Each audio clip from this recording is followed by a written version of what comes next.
Hello and welcome. This is session 2 of the CMF Kairos Security Briefing Series.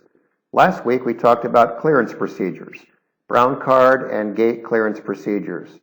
Today we will provide an orientation to CMF. In this session we will be talking about the institution itself and will provide some history and relevant background on CMF Vacaville. We will also spend some time talking about the entry procedures in detail, parking, processing through the gatehouse, the chapel layout, etc.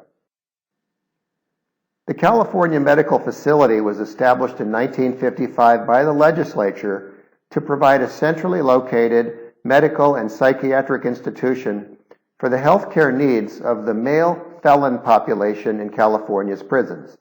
Currently, CMF operates with a $299.1 million budget and approximately 2,061 inmates or residents and 2,088 employees.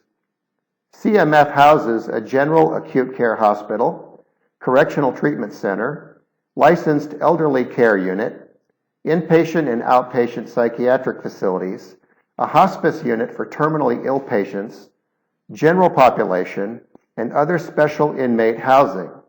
Additionally, the Department of State Hospitals operates a licensed acute care psychiatric hospital and an intermediate care facility within CMF. Some of the key people we deal with at CMF include the warden, Mr. Robert W. Fox, who is currently acting in that capacity since the departure of Warden Duffy, the Community Relations Manager, Lieutenant Randy Brown, the Catholic Chaplain, Father Pius Amah, and the Protestant Chaplain, Bill Moores. We rarely deal with the warden. The vast majority of our communications with the prison are through Father Pius and Lieutenant Brown. Father Pius is our sponsor within CMF Vacaville. While most of our activities take place in the Catholic Chapel or Chapel B, part of our program takes place in the Protestant Chapel, also known as Chapel A, so you will hear the name of Bill Moores, the Protestant chaplain, from time to time, so it's good for you to know who he is. Housing in the prison is based on a point system, which depends both on the nature of the offense as well as on behavior while in the prison system. Level 1 housing is fairly low security with open dorms. Level 2 housing also has open dorms, but with a secure perimeter. Level 3 is the highest security level housing at CMF, and this type of housing involves cells and an armed perimeter. There is no Level 4 housing at CMF Vacaville, which is the highest security level in California's Department of Corrections and Rehabilitation. It is important for you to know that historically, the housing units were at one time segregated by race to reduce the risk of violence. However, a U.S. Supreme Court decision led the California Department of Corrections and Rehabilitation to begin integrating the housing units in their prisons starting in 2008. This integration process has largely been successful, although some racial problems remain, including racially oriented gang activity within some of the prisons. There are some interesting facts about this facility that we would like to share with you. The first AIDS case treated in the California prison system was treated at CMF Vacaville. CMF was home to the CDCR's first specialized AIDS program. A number of the candidates on the first Kairos at CMF Vacaville were either HIV positive or living with AIDS. It was in response to the relatively high death rate in that unit that CMF established the first hospice units in the CDCR system. This was actually an initiative of the inmates and is still staffed by inmate volunteers, although this hospice unit has now received a state licensure. You may have heard the names of some of the past residents at CMF Vacaville. Charles Manson, infamous for the Sharon Tate LaBianca murders in Los Angeles. Richard Allen Davis, whose murder of Polly Klaas led to the passage of the Three Strikes Law in California. Juan Corona, a notorious Southern California mass murderer in the early 1970s. He spent time at CMF Vacaville, as did Timothy Leary, the former Harvard professor who urged people to tune in and tune out with LSD. Another interesting fact about the institution is that they have an active program through which some inmates record publications for the blind, and this program has received significant recognition within prison circles. Now let's spend some time talking about the entry procedures, since we will be passing in and out of the prison on a regular basis throughout the weekend. The first thing we will address is what to wear, or more accurately, what not to wear. The guiding principle here is that we must not wear anything resembling the clothing worn by the inmates. We always want to be distinguishable from the inmates. The inmates dress in blue denim or blue scrubs, so anything resembling this may not be worn inside the prison. Jeans, anything denim, anything blue must definitely not be worn. In addition, we have received recent guidance that we should not wear anything gray in color. The second principle guiding what we should and should not wear is that we avoid clothes resembling correctional officer dress, specifically uniform-style shirts and anything light brown or olive in color. Another thing to avoid based on our Kairos culture is anything loud or distinctive. Clothing with logos, even Kairos logos, should not be worn. We want to dress humbly and simply to blend in and avoid wearing anything that draws attention to ourselves. Some other things to avoid if possible are layers of clothing because of the potential for clothing items to be removed and subsequently lost in the prison.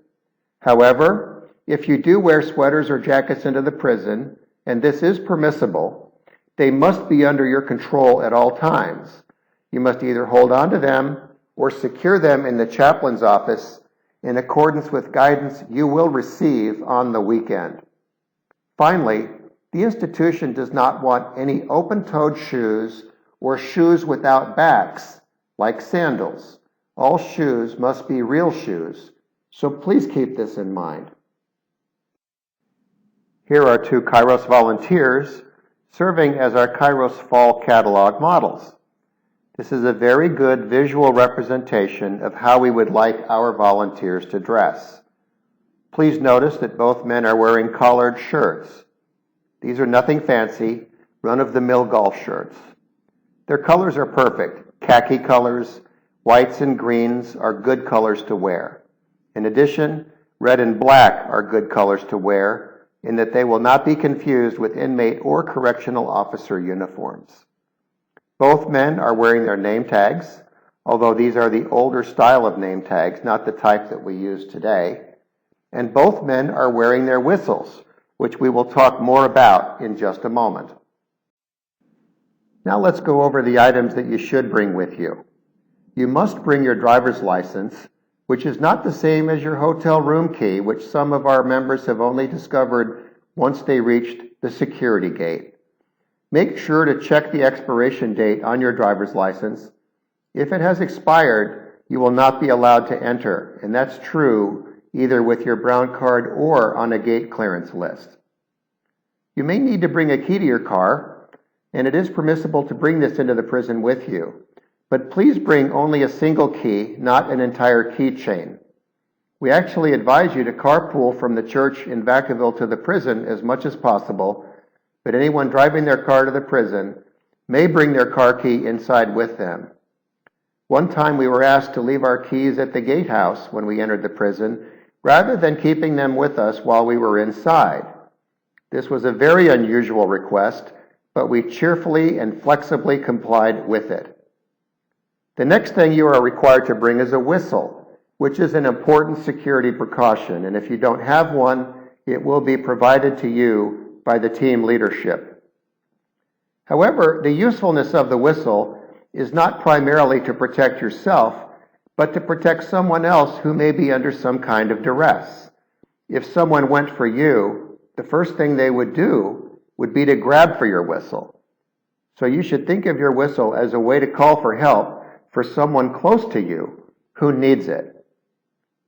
Do not blow your whistle idly or for practice. Doing so will bring a very strong response from the correctional officers. They will come in force. So do not play with your whistle, do not test it, do not even put it in your mouth unless you really intend to blow it to call for urgent security help. If you do feel the need to blow your whistle to summon correctional officer help, stand up against a wall immediately after doing so in order to avoid being in the way of the force rapidly responding to your whistle. We do not want to be in the middle of a fight or to inadvertently become part of the problem. The next thing to bring is your Kairos name tag, which we want you to wear at all times so that the candidates will not have to struggle to remember your name throughout the weekend. If you have prescribed medication, you are allowed to bring that into the prison with you, but only the amount you would need while inside the prison, not more. It would be helpful to have it in the bottle in which it is prescribed. If necessary, you may bring it in an unlabeled container, in which case it might also be helpful to have a copy of the prescription information accessible, although it is highly unlikely that you will need this. That's all. We really do not want you to bring anything else into the prison. The less you bring in, the less potential there is to lose anything or for it to fall into the wrong hands. Things you should definitely not bring into the prison include cell phones or smartphones, including any Bluetooth earpieces. Do not bring any tobacco, gum, or candy, and do not bring any money with you. There is nothing you can buy in the prison, and we do not want to take the risk of losing it or having it stolen in the prison. Do not bring any jewelry. A simple cross is okay, watches are okay, but nothing excessive. Avoid hoop earrings or any gaudy or flashy jewelry. And of course, never bring any weapon of any kind into the prison. Let's go over the parking situation at CMF Vacaville. This picture is an aerial view of the institution. There are parking lots directly in front of the prison, illustrated by the red arrows you see on this picture. Officially, these are employee parking lots. You will also see visitor parking identified by the green arrow off to the side of the prison, the far left side as you face the prison. Traditionally, Kairos volunteers have been allowed to park in the employee parking lot. This has been the norm for us. However, this is subject to change at any time, and members of our group have occasionally been asked to park in the visitors' parking lot. If we are asked to park in the visitors' parking lot, we must remain cheerfully flexible and comply with these instructions. Whenever driving on the CMF grounds, it is important to obey the posted speed limits, which are very low. Please do not run in the parking lot. It makes the correctional officers very nervous. Again, if the tower tells you to park in the visitors' parking lot, please do so cheerfully. And please do not drive a truck with a set of ladders in the back to the gatehouse. No, this is not a joke. One of our team members actually did this one time. His intentions were harmless, but the correctional officers did not know this at first. The front gatehouse is the primary entry and exit point to the prison for visitors and staff alike. This is the white one-story building in the middle of the picture. Restrooms are located in this building to the left as we go through the main entrance. There are 2 desks in the gatehouse, an A desk and a B desk. We typically process through the A desk, but may occasionally be asked to process through the B desk. And of course, we will cheerfully comply. Indeed, please keep uppermost in your mind the fact that whatever the corrections officer at the front desk says goes, even if it is different from the instructions you received from other correctional officers at a different time. There is a tower next to the gatehouse from which the correctional officers can monitor all of the grounds in front of the prison. We have been told that there is a microphone in the gatehouse that is connected to the guard tower nearby, so that activity in the gatehouse can be remotely monitored. Therefore, it is not only important for us to be as quiet as possible while in the gatehouse, it is also important that we never complain, even amongst ourselves, or say anything negative about the prison staff or rules. When you arrive at the gatehouse, you will trade your driver's license for a brown card and sign in at the same time. You will be asked to get in line, and they will buzz you into the secure courtyard in groups no larger than 10. You will then pass through the courtyard into the main building. If you are arriving on a gate clearance, you will be asked to line up in alphabetical order in the corridor before moving through a metal detector. You will be asked to sign in and will be given a special pass to keep with you, along with your driver's license, the entire time you are in the prison. When you exit the prison, you will return the pass that you received. And please make sure to sign out when you leave, so that nobody has to go looking for you to see if you are still inside. Although the overall prison facility is quite large, we operate our ministry in a relatively small portion of this facility. Once we pass through the gatehouse, we walk through a courtyard into the main prison building, through a lobby, and down a hallway to the prison's central guard room. This central guard room is located adjacent to a sally port, which has two sequential locking gates, analogous to an airlock. We enter the sally port adjacent to the central guard room in groups no larger than 10, and once the first gate has closed behind us, everyone will be asked to show their brown card to the correctional officer in the guard room, who will want to physically touch it. He will return it to you, and once everyone in the group has done this, you will be buzzed through the second gate and onto the main line, or the central hallway that connects all of the wings in the prison. You will cross this main line hallway and walk down another hallway toward the Catholic Chapel, or Chapel B, which is where we typically meet. On the right-hand side of this hallway is a large industrial kitchen where final preparations for the meals we serve will be done.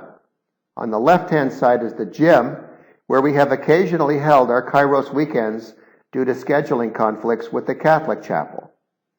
Almost all of our activity will occur in the Catholic Chapel, except for a small portion of the program on the final afternoon of the weekend that will take place in the Protestant Chapel.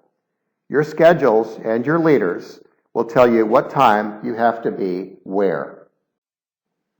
This is the layout of the Catholic Chapel as it will typically be set up during a Kairos weekend. There will be a desk right outside of the Catholic Chapel in the hallway where one of our team members will check the inmates' ducats, which are hall passes authorizing them to move about the prison. On your immediate right as you enter the chapel is the inmate bathroom, which is the only bathroom in the chapel that the inmates are allowed to use. You will not be using this restroom facility. Around the first corner to your left as you enter the chapel is the chaplain's office, which is shared by the Catholic chaplain and the Muslim imam for the prison. We will use this office as a secure storage area during the weekend, but most of you will not need to go in there for any other reasons. We will set up round tables, which is where most of the activity will take place during the weekend.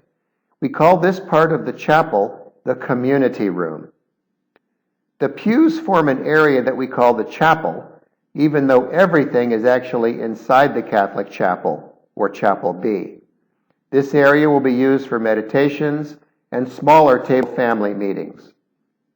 There is a Catholic sanctuary with an altar in the front of the chapel. Behind this is the sacristy, where the prayer team and the agape team set up and operate from. There are also 2 bathrooms in the sacristy area, and all volunteers are asked to use one of these bathrooms as opposed to the inmate restrooms near the entrance to the chapel. A final topic of importance, particularly during reunions and prayer and share sessions, is the control and management of keys and alarms. Most of you will not need to be concerned about this, but those who pick up keys and alarms must be. The important points to remember are that any volunteers who do pick up chapel keys and or alarms from the guard room must maintain complete control over them at all times. They must make sure that the chapel is locked when all persons have left it, and that they return all items to a correctional officer in the guard room and observe him or her signing for them before they leave. In addition, Please keep in mind that no residents may be left alone in either chapel. This concludes our discussion of the CMF institution and facilities. Our next session will cover the various laws and regulations that govern our activities while in the prison.